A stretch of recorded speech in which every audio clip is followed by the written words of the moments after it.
ဟိုးတော့ကရွာတရွာရဲ့အနီးကိုမြင့်ကျယ်ကြီးတခုသာခြားတဲ့နေရာမှာအသီးအပွင့်တွေဝေးစားနေတဲ့တရက်ပင်ကြီးတွင်ရှိတဲ့အဲ့ဒီတရက်ပင်ကြီးရှိရာစီကိုရွာတဲကကလေးလေးတယောက်ဟာနေတိုင်းကိုမြင့်ကျယ်ကြီးကိုဖြတ်ကျော်ပြီးတော့လာရောက်ဆော်ကစားလို့တရက်ပင်ပေါ်မှာပြေးလွှားတရက်သီးတွေကိုစားနဲ့တရက်ပင်ကြီးနဲ့အတူနေ့စဉ်ပျော်ရွှင်စွာကစားနေခဲ့ကြတဲ့6နှစ်လောက်ကြာလာတဲ့တနေ့မှာတော့ကလေးလေးဟာတရက်ပင်ကြီးရှိရာစီကိုမရောက်လာတော့ဘူးတရက်ပင်ကြီးခမရလဲကလေးလေးလာနိုးနဲ့ကိုမြင့်ကျယ်ကြီးစီကိုတနေ့ကုန်မျောငေးရင်းနဲ့ပဲကလေးလေးကိုလွမ်းဆွနေခဲ့ရတယ်အဲ့ဒီလိုလွမ်းဆွနေရတဲ့ရက်တွေကြာညောင်းလာတဲ့တနေ့မှာတော့မထင်မှဖဲနဲ့ရုတ်တရက်ကလေးလေးရောက်လာခဲ့ပြန်တယ်ဘာလို့မရောက်လာခဲ့တာလဲလူလေးမင်းကိုငါနေတိုင်းမျောနေခဲ့ရတာမင်းမရှိတဲ့အချိန်တွေမှာငါမနေတတ်ဘူးမင်းမှာဘာတွေဖြစ်နေလို့လဲလို့တရက်ပင်ကြီးကမေးလိုက်တော့ကျွန်တော်ကြောင်းတက်နေရပြီတရက်ပင်ကြီးအခုကျွန်တော်မှာကြောင်းတက်ဖို့လွယ်အိတ်တွေစာအုပ်တွေစာရေးကိရိယာတွေလိုနေပြီကျွန်တော်ဘယ်လိုလုပ်ရမလဲဒါကြောင့်ကျွန်တော်တရက်ပင်ကြီးစီကိုမလာတာပါလို့ပြောလိုက်တာပေါ့အဲဒီတော့တရက်ပင်ကြီးကအော်ကလေးရဲ့ငါမှလွယ်အိတ်တွေစာအုပ်တွေစာရေးကိရိယာတွေတော့ဖယ်ရှိမှလဲဒါပေမဲ့မင်းမပူပါနဲ့ငါရဲ့အဖူးပွင့်တွေကိုမင်းခူးသွားပြီးရင်သွားရောင်းရတဲ့ငွေနဲ့မင်းလိုတဲ့လွယ်အိတ်တွေစာအုပ်တွေဝယ်ပေါ်လို့တရက်ပင်ကြီးကပြောလိုက်တော့ကလေးလေးဟာဝမ်းသာအားရနဲ့တရက်ဖူးတရက်ပွင့်တွေကိုခူးတာပေါ့တရက်ပင်ကြီးကလည်းပဲကြီးပြူးနဲ့ဂိုင်းတွေကိုညှို့ပေးတဲ့ခူးပြီးလို့ပြန်တဲ့အခါတရက်ပင်ကြီးကမှားလိုက်တယ်မင်းလိုသေးရင်လာခူးလဲပါကလေးငါစီကိုတော့နေတိုင်းလာပါကွယ်မင်းကိုမမြင်ရရင်ငါမပျော်ရွှင်ဘူးဒီလိုနဲ့တရက်ပင်ကြီးစီကအပွင့်တွေကိုခူးရအောင်ပြီးတော့ကလေးလေးဟာနေ့စဉ်လာခဲ့တယ်နေလေးအတော်ကြာလာတဲ့အခါကလေးလေးဟာတခါရုတ်တရက်ကြီးတရက်ပင်စီကိုပေါ်မလာပြန်ဘူးဒီတော့လေတရက်ပင်ကြီးကလည်းပဲကွင်းမြင်ကြီးစီကိုမျောပြီးတော့မပျော်ရှာပြန်ဘူးပေါ့မျောငေးဆွေးနေရင်လည်းပဲတနေ့ကလေးလေးကတခါရောက်လာပြန်တယ်နင်ငါစီဘာလို့မလာပြန်တာလဲငါမှမင်းလာကိုပဲမျောနေရတာမင်းမှာဘာအခက်ခဲတွေရှိပြန်လို့လဲလို့တရက်ပင်ကြီးကမေးလိုက်တော့ကျွန်တော်တက္ကသိုလ်ဆိုတဲ့ကျောင်းတော်ကြီးကိုတက်တော့မယ်ကျွန်တော်မှာဆိုင်ကယ်တွေစာအုပ်ဖိုးတွေစားစိတ်ငှားစိတ်တွေအများကြီးလိုနေတဲ့တရက်ပင်တရက်ဖူးတရက်ပွင့်နေလောက်နဲ့မရတော့ဘူးဗျာတရက်ပင်ကြီးကဒါများကွယ်ငါရဲ့အဖူးပွင့်နေနဲ့မလောက်ရင်ငါရဲ့အသီးတွေပါရောင်းဖို့ကလေးရဲ့ကဲငါအသီးတွေကိုခါချပေးမယ်မင်းပြန်တော့ကောက်သွားခုတော့တို့ဆော်ကစားရအောင်ဆိုပြီးတော့လူငယ်လေးနဲ့တရက်ပင်ကြီးဟာပျော်ရွှင်စွာဆော်ကစားနေကြတဲ့ပြီးတဲ့အခါမှာတော့တရက်သီးတွေကိုကောက်ပြီးတော့လူငယ်လေးကပြန်သွားတာပေါ့အဲ့ဒီလိုနဲ့လူငယ်လေးဟာငွေလိုလိုက်တရက်သီးတွေလာခုလိုက်ရောင်းလိုက်တက္ကသိုလ်ကျောင်းသွားလိုက်နဲ့နေလာခဲ့ရမှာတခါမှာတော့ထုံးစံအတိုင်းလူငယ်လေးဟာတရက်ပင်ကြီးစီမရောက်လာခဲ့ပြန်ဘူးတရက်ပင်ကြီးကလည်းပဲထုံးစံအတိုင်းလူငယ်လေးလာရကိုမြင့်ကြီးကိုမျောပြီးတော့လူငယ်လေးကိုပဲလွမ်းဆွနေပြန်တယ်အတန်ကြာသွားတဲ့တနေ့မှာတော့လူငယ်လေးဟာမျက်နှာကိုအောက်ချလို့စိတ်သောကတွေနဲ့တရက်ပင်ကြီးစီရောက်လာခဲ့ပြန်တယ်တရက်ပင်ကြီးကလည်းလူငယ်လေးရောက်လာတဲ့ဆိုရင်ပဲအားရဝမ်းသာနဲ့တရက်တွေနဲ့ရက်ခတ်ပေးတာပေါ့တရက်ဖူးတရက်သီးတွေကျွေးစရာမရှိတော့ပေမဲ့မင်းအတွက်တော့ငါအေးမြတဲ့အရေးနဲ့အေးမြတဲ့လေလေးတွေပေးနိုင်ပါသေးတယ်ကွယ်လို့လာငါပင်မတက်ငါနဲ့ဆော်ကစားကြစို့လို့ပြောတဲ့ကျွန်တော်မဆော့ချင်တော့ပါဘူးတရက်ပင်ကြီးရေကျွန်တော်မှချစ်သူရှိနေပြီအဲ့ဒါသူနဲ့မင်္ဂလာဆောင်ဖို့နောက်ကျွန်တော်တို့အတွက်နေစရာအိမ်လေးတစ်လုံးဆောက်ဖို့ကျွန်တော်မှငွေလိုးနေတယ်ငွေမရှိရင်ကျွန်တော်ချစ်သူနဲ့ကျွန်တော်နဲ့ခွဲရမှာလို့ပြောပြီးတော့လူငယ်လေးကမှိုင်းနေရှာတဲ့ဒီတော့တရက်ပင်ကြီးကလည်းစိတ်မကောင်းစွာနဲ့ငါမှအဖူးပွန်လည်းမရှိတော့သလိုအသီးတွေလည်းမရှိတော့ဘူးဒါပေမဲ့ငါမှတရက်ခိုင်းနေရှိတယ်လीကွယ်ငါခိုင်းတွေကိုမင်းခုတ်ဖြတ်ပြီးထင်းလိုတဲ့သူတွေစီသွားရောင်းဖို့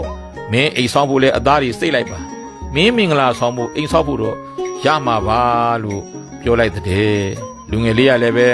ချက်ချင်းအားရဝမ်းသာနဲ့တိခုတ်သူတွေကိုခေါ်ပြီးတော့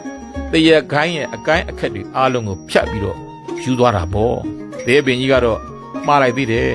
လူလေးမင်းငါးစီကိုတော့နေတိုင်းလာပါကွယ်မင်းမလာတဲ့ရက်တွေဆိုငါစိတ်မပြောရဘူးလို့ တရက်ပင်ကြီးကလှမ်းပြောလိုက်ရှာသေးတယ်ဒါပေမဲ့လူငယ်လေးကတော့တရက်ခိုင်းနေရောက်ပြီးမင်္ဂလာဆောင်လို့ပြောနေတာပေါ့တရက်ပင်ကြီးစီဘဲလာနိုင်မလဲတရက်ပင်ကြီးခမရတာနေတိုင်းလာနိုးနဲ့မျောနေရင်နဲ့6တွေ့လာနေတာပေါ့အဲ့ဒီလိုနဲ့နေလာကြရင်တနေ့မှာတော့လူကြီးတယောက်ဟာတရက်ပင်ကြီးစီကိုရောက်လာပြန်တယ်တရက်ပင်ကြီးကမင်းမလဲအိုးလာပါဘောလားငါလည်းမင်းလာကိုမျှော်ရင်းနဲ့ပဲအသက်ရှင်းနေရတာပါခုတော့မင်းလာပြီမဲ့ငါမှအဖူးပွန်နေလည်းမရှိအသီးတွေကလည်းကုန်အကိုင်းခက်တွေကလည်းမရှိတော့မင်းစားစရာလည်းမကျွေးနိုင်အရိတ်လည်းမပေးနိုင်အရွက်မရှိတော့ရက်လည်းခတ်မပေးနိုင်တော့ဘူးအဲ့ဒါတွေအတွက်ငါစိတ်မကောင်းဘူးကွယ်ဒါပါငါရဲ့ပင်စီနာလာပြီးတော့ပြီးရနေပါမင်းတကူစားတော့ငါအရိတ်ပေးနိုင်ပါသေးတယ်လို့တရက်ပင်ငုတ်တူကြီးကပြောတဲ့ဒီတော့လေလူကြီးကတရက်ပင်ငုတ်တူကြီးကိုမှီးပြီးတော့နေရင်တရက်ပင်ကြီးကျွန်တော်မှသားတွေသမီးတွေနဲ့လောက်ကင်စားရတာအဆင်မပြေဘူးဗျာအဲ့ဒီစီးပွားရေးလုပ်ဖို့ကျွန်တော်လှေလေးတစ်စီးရကျင်တာကျွန်တော်မှလည်းငွေကမရှိနိုင်မို့ကျွန်တော်စိတ်တွေတိတ်ပြီးတော့စိတ်ညစ်နေစိတ်ဆင်းရဲနေရတယ်လို့ပြောတဲ့ဒီတော့လေတရက်ပင်ကြီးကငါမှလည်းရောင်းလို့ရတာမရှိတော့ဘူးဒါပေမဲ့မင်းကလှေလေးတစ်စင်းလူတယ်မဟုတ်လားဒါဆိုရင်ငါအပင်ငုတ်တို့ကိုအမြင်နာကနေလှဲပြီးတော့မင်းလှေလေးတစ်စင်းရအောင်ထွင်းရင်ရနိုင်တယ်မဟုတ်လားမင်းအဆင်ပြေဖို့အရေးကြီးတယ်မင်းအဆင်မပြေဘူးဆိုရင်ငါစိတ်မချမ်းသာရဘူးသွားသမားတွေသွားခေါ်ငါ့ကိုအမြင်နာကနေလှဲလိုက်ငါလည်းကြီးပါပြီငါအတွက်မလိုတော့ပါဘူးလို့ပြောတော့အဲ့ဒီလူဟာကြားနေတဲ့တရက်ပင်ငုတ်တို့ယူလှဲပြီးယူသွားတဲ့တရက်ပင်ကြီးခမညာအမြင့်ဆုံးတုံးကြီးပဲကြံတော့တာပေါ့ပြောင်းသွားတဲ့လူရဲ့နောက်ကျောကိုကြည့်ပြီးတော့လူလေးမကြငါစီတော့လာခဲ့အောင်နော်လို့မှားလိုက်သေးတဲ့ဒါပေမဲ့လူကြီးကတော့တရက်ပင်ကြီးစီရောက်မလာပြန်ပါဘူးတရက်မြင့်ဆုံးကြီးဟာနေဘူးတန်းကိုကြံ့ကြံ့ခံရင်းနဲ့သူ့လူကိုသာသူမျောနေတဲ့နှစ်တွေကြားလာပြန်တဲ့တနေ့မှာတော့ခေါင်းမွေးတွေဆွတ်ဖြူးနေတဲ့လူကြီးတယောက်ဟာတရက်ပင်ကြီးစီကိုတခါရောက်လာခဲ့ပြန်တယ်တရက်မြင့်ဆုံးကြီးကငါစီမင်းရောက်လာတာငါသိပ်ပျော်တာပဲငါမှမင်းကိုအသီးတွေလည်းကျွေးစရာတော့မရှိတော့ဘူးအရွက်တွေနဲ့လည်းရက်ခတ်မပေးနိုင်တော့ငါစိတ်မကောင်းဘူးကွယ်မင်းကိုငါအရိတ်တွေမိုးမပေးနိုင်တာလဲငါခံစားရတယ်လူလေးရဲ့လို့ပြောတဲ့ဒီတော့အဲ့ဒီလူကြီးကကျွန်တော်သိပ်မောပန်းနေပြီတရက်ပင်ကြီးရဲ့တရက်မြစ်စွန်တုံးကြီးမှာငါမှကျွေးစရာပေးစရာမရှိတော့ပေမဲ့လူလေးမောနေရင်ငါအမြင့်ဆုံးလေးပေါ်